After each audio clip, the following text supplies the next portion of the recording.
లోక్సభలో రాహుల్ ప్రజా సమస్యలు మాట్లాడితే మోదీకి భయం ఎందుకన్నారు కాంగ్రెస్ లీడర్లు. ప్రజల గొంతై రాహుల్ గాంధీ మాట్లాడారని చెప్పారు. హిందూ అంటే బీజేపీ పేటెంట్ కాదన్నారు. బీఆర్ఎస్ అధికారం కోల్పోవడంతో ధర్నాలు రాస్తారోకోలకు పరిమితమైందని విమర్శించారు. నీట్ లీకేజీపై సుప్రీంకోర్టు ద్వారా తేల్చాలన్నారు హస్తం నేతలు.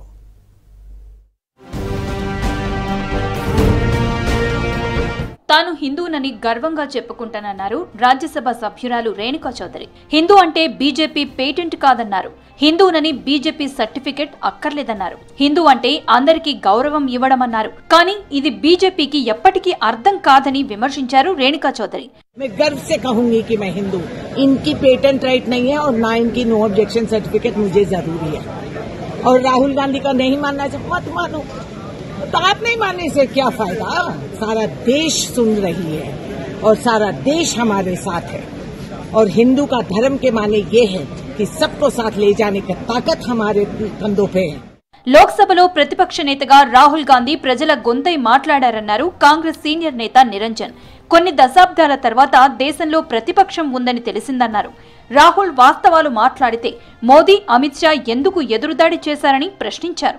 గతంలో ప్రతిపక్షాలను ఏం మాట్లాడినా గానీ అధికారంలో ఉన్న పార్టీ బీజేపీ పార్టీ వారిని మాట్లాడకుండా వారి గొంతును నెక్కేస్తుండే. ఆయన తను చెప్పింది, చెప్పాలనుకున్నది సూటిగా చెప్పడం జరిగింది. ఒక్కొక్క నిజాన్ని బయట పెట్టడం జరిగింది. బీఆర్ఎస్ అధికారం కోల్పోవడంతో ధర్నాలు, రాస్తారోకోలు చేయటమే ఉంటుందన్నారు కాంగ్రెస్ ఎమ్మెల్యే సంజయ్ కుమార్. జగిత్యాల అభివృద్ధి కోసమే సీఎం రేవంత్ రెడ్డితో కలిసి పనిచేస్తున్నట్లు తెలిపారు. రేవంత్ రెడ్డి ఇచ్చిన మాట ప్రకారం డబుల్ బెడ్రూమ్ ఇళ్ల మౌలిక వసతుల కోసం 32 కోట్ల నిధులు మంజూరు చేశామన్నారు సంజయ్ కుమార్. అధికార పార్టీకి అవకాశాలు ఎక్కువ ఉంటాయి. 6 గ్యారెంటీలో భాగంగా ఇంకా మిగతాయి కూడా ఇప్పటికే కొన్ని ప్రారంభమైనవి. ముఖ్యంగా మహిళల విషయంలో కావచ్చు, ఉచిత కరెంటు విషయంలో కావచ్చు. మరి ఇవన్నిటి తోడు జగిత్యాల ప్రాంత అభివృద్ధిని దృష్టి పెట్టుకొని గౌరవ తెలంగాణ రాష్ట్ర ముఖ్యమంత్రి రేవంత్ రెడ్డి గారితో ఆ ప్రభుత్వంతో కలిసి పనిచేయాలని చెప్పి వెళ్ళినప్పుడు వారు కూడా సాధారణంగా నీట్ అభ్యర్థులకు న్యాయం చేయాలని డిమాండ్ చేస్తూ ఎల్లుండి భారత్ బంద్ కు పిలుపునిచ్చారు ఎన్ఎస్యుఐ రాష్ట్ర అధ్యక్షుడు ఎమ్మెల్సీ బల్మూరి వెంకట్. దేశవ్యాప్తంగా జరిగే బంద్ లో విద్యార్థులు పెద్ద సంఖ్యలో పాల్గొనాలన్నారు. సిబిఐ దర్యాప్తు చేస్తున్న కేసులు ఎటూ తేలడం లేదని విమర్శించారు. సుప్రీంకోర్టు ద్వారా నీట్ కేసును విచారించాలని డిమాండ్ చేశారు.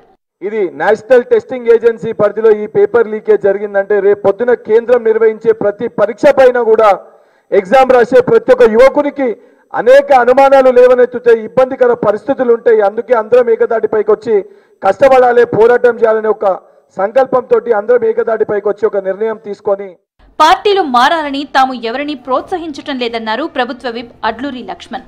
ఇతర పార్టీ వాళ్లే స్వచ్ఛందంగా ముందుకొచ్చి కాంగ్రెస్ లో చేరుతున్నారని చెప్పారు. రాష్ట్రం ఏర్పడినప్పటి నుంచి ఇప్పటి వరకు ఇచ్చిన హామీలలో కేసీఆర్ ఎన్ని అమలు చేశారో కేటీఆర్ చెప్పాలన్నారు అడ్లూరి లక్ష్మణ్.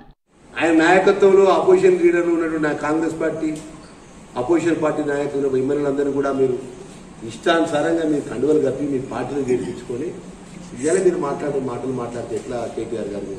మాజీ ముఖ్యమంత్రి కేసీఆర్ మాట్లాడిన మాట, నువ్వు 10 సంవత్సరాలు రాజ్యం వెళ్ళినావు కదా, మరి మాట్లాడిన మాట నేను కూడా మీకు వినిపిస్తాను, ఒకసారి వినాలి.